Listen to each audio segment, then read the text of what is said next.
Welcome to Chillin' 101. We hope this video helps. In this video, I will show how to make chicken stock gravy. Start by simmering chicken bones, onion, carrot, celery, and water for 2 to 3 hours to extract deep flavor. Strain the stock and cool slightly before skimming fat for a cleaner gravy. Finish by thickening with a warm roux or cornstarch slurry, then season with salt, pepper, and a splash of acid for balance.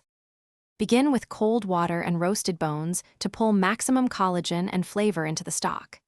Add onion, carrot, celery, bay leaf, and peppercorns, and simmer gently for 2 to 3 hours without boiling vigorously. Strain the liquid through a fine sieve and cool in the refrigerator so fat rises and can be removed easily. Use this clarified stock as the flavorful base for your gravy.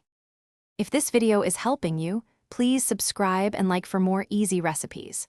Quick recommendation: Little Tree's Black Ice is a fun little pick-me-up for your car after grocery runs or market trips. It smells fresh and lasts a long time. I keep one hanging when I transport herbs or roasted poultry to family dinners. Check the description for the link and other deals, then now let's get back to the video. For a rich, velvety gravy, make a blonde roux by cooking equal parts butter and flour until lightly golden, then whisk in warm stock slowly to avoid lumps. If you prefer a glossy, clear finish, whisk a cold cornstarch slurry into hot stock and simmer until translucent. Taste and adjust seasoning, adding salt, pepper, or a splash of vinegar or lemon to brighten the gravy before serving. Thanks for watching. Consider subscribing if we helped you.